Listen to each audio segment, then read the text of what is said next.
السلام علیکم فرینڈز، میرا نام ہے محمد حماد اور آپ دیکھ رہے ہیں حماد ٹی وی۔ دوستوں، دنیا کے ہر ملک اور شہر میں کچھ ایسے افراد بھی ہوتے ہیں جو لاپتہ ہو گئے اور ان کا آج تک سراغ نہ ملا۔ میں آج آپ کو کچھ ایسے ہی سچے واقعات کے بارے میں بتاؤں گا جو پوری دنیا میں مشہور ہوئے۔ ویڈیو شروع کرنے سے پہلے جو دوست چینل پر نئے ہیں ان سے گزارش ہے کہ چینل کو سبسکرائب کرنے کے ساتھ ساتھ بیل آئیکن کو دبا دیں تاکہ مستقبل میں آنے والی ویڈیوز کی نوٹیفیکیشن آپ کو مل سکیں۔ بیومونٹ بچوں کی گمشدگی کا واقعہ۔ 26 جنوری 1966 کو 3 بیومونٹ بچے ایڈلیڈ سے صرف 2 کلومیٹر دور بس کے ذریعے ساحل سمندر کے لیے روانہ ہوئے۔ انہوں نے جانے سے پہلے گھر والوں کو بھی نہیں بتایا۔ ان کی عمریں 9، 7 اور 4 سال تھیں۔ ان کے نام جین بیومونٹ، ارنا بیومونٹ اور گرانٹ بیومونٹ تھے۔ اس کے بعد یہ تینوں بچے آج تک کہیں نظر نہیں آئے۔ یہ آسٹریلیا کی تاریخ کا سب سے پر اسرار کیس تھا۔ دوستوں، یہ آسٹریلیا کا قومی دن تھا۔ بہت سے لوگوں نے سخت گرمی کی وجہ سے ساحل سمندر کا رخ کیا۔ اس سے پہلے بھی جین بیومونٹ اپنے دونوں بہن بھائیوں کو لے کر ساحل پر آتی جاتی تھی اور صحیح سلامت وہ واپس لوٹ بھی آتی تھی۔ تاہم اس دفعہ ان کا کسی کو نہیں پتا تھا کہ وہ کہاں غائب ہو گئے۔ ان کی ماں نینسی اپنے بچوں کا رات گئے تک انتظار کرتی رہی، تاہم بچے واپس نہیں لوٹے۔ انہوں نے پولیس اسٹیشن جانے سے پہلے خود بھی بچوں کو پورے علاقے میں تلاش کیا۔ بعد میں ایک بزرگ جوڑے نے پولیس کو بتایا کہ انہوں نے بچوں کو ایک شخص کے ساتھ کھیلتے دیکھا تھا جو ان کے ساتھ سوئمنگ کر کے ان کا دل بہلا رہا تھا۔ ان کے والدین کا کہنا تھا کہ جین کافی شرمیلی تھی، وہ کسی انجان کے ساتھ اتنی جلدی گھل مل نہیں سکتی۔ تاہم پولیس کا کہنا تھا کہ بزرگ جوڑے کے بیان سے لگتا ہے کہ وہ بچے پہلے بھی اس شخص کو جانتے تھے اور اس کو پہلے بھی مل چکے تھے، جبکہ ساحل پر موجود لوگوں کا کہنا تھا کہ وہ شخص بچوں کے گم ہوئے پیسے ڈھونڈنے میں ان کی مدد کر رہا تھا اور ساحل پر موجود ہر شخص سے پوچھ رہا تھا۔ پولیس کا ماننا تھا کہ یہ رقم اس شخص نے خود چوری کی تھی اور ان بچوں کا دل جیتنے کے لیے یہ کام کر رہا تھا۔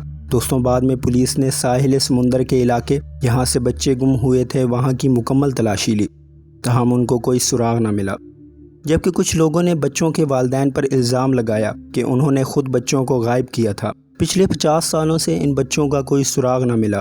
2019 میں بچوں کی ماں نینسی کا انتقال ہو گیا اور وہ اپنے بچوں کو ملنے سے پہلے ہی اس دنیا سے چلی گئی۔ تاہم بچوں کا والد جم آج بھی زندہ ہے اور بچوں سے ملنے کے لیے پر امید ہے۔ مسٹری آف کاس-2۔ دوستوں، اس کیس کو آسٹریلین گھوسٹ شپ مسٹری کے نام سے بھی یاد کیا جاتا ہے۔ اپریل 2007 میں آسٹریلین ریسکیو کا ہیلی کاپٹر معمول کے گشت پر تھا۔ انہوں نے کوئنز لینڈ کے ساحل سے 100 میل دور ایک شپ کو دیکھا۔ دیکھنے پر انہیں شپ پر کوئی بندہ نہ نظر آیا اور انہیں شپ کے حالات عجیب لگے۔ اس شپ کا منہ گریٹ بیریئر ریف کی طرف تھا۔ دیکھنے پر پتہ لگا کہ 9.8 میٹر کے اس جہاز پر کچھ غلط ہوا تھا۔ ہیلی کاپٹر کا عملہ جب اس جہاز پر پہنچا تو وہاں کوئی نہیں تھا، جبکہ ایسا لگتا تھا کہ ابھی کسی نے کھانا تیار کر کے میز پر لگایا تھا اور جہاز کا انجن بھی ابھی تک چل رہا تھا۔ جہاز پر موجود لیپ ٹاپ بھی آن تھا۔ یہ نظارہ سچ میں ایک ڈراؤنا نظارہ تھا۔ جہاز میں موجود ایمرجنسی سسٹم، ریڈیو اور GPS بھی کام کر رہے تھے۔ جہاز میں لائف جیکٹس بھی موجود تھیں۔ کریو کے والیٹ تک جہاز میں موجود تھے۔ موجودہ حالات دیکھ کر لگتا تھا کہ یہاں کوئی زبردستی نہیں ہوئی تھی اور نہ ہی جہاز کے عملے نے ریسکیو کو کوئی ایمرجنسی میسج بھیجا تھا۔ جہاز کے عملے میں 56 سالہ ڈیرک بیٹن، جو کہ کشتی کا مالک اور کپتان تھا، اور اس کا دوست پیٹر اور جیمز تھے۔ پیٹر کی عمر 69 سال اور جیمز کی عمر 63 سال تھی۔ تمام لوگ آسٹریلیا کے شہر پرتھ سے تھے۔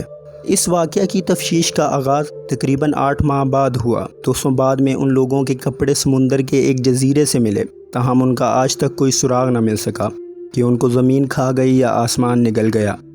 مارٹن فیملی کی گمشدگی۔ مارٹن فیملی 7 دسمبر 1958 کو کولمبیا ریور کے آس پاس کہیں لاپتہ ہو گئی تھی۔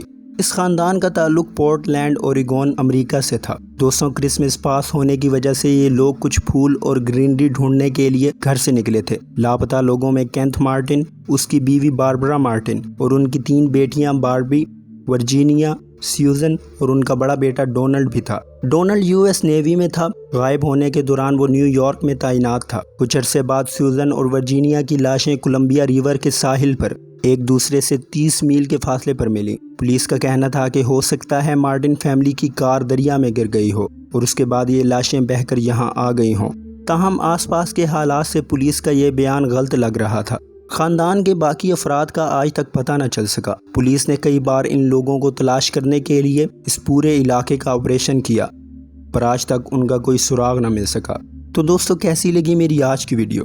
اگر ویڈیو پسند آئے تو لائک لازمی کیجیے گا، اور میرے چینل کو سبسکرائب کرنے کے ساتھ ساتھ بیل آئیکن کو بھی دبا دیجیے گا، تاکہ مستقبل میں آنے والی ویڈیوز کے نوٹیفیکیشنز آپ تک پہنچ سکیں۔ اللہ حافظ۔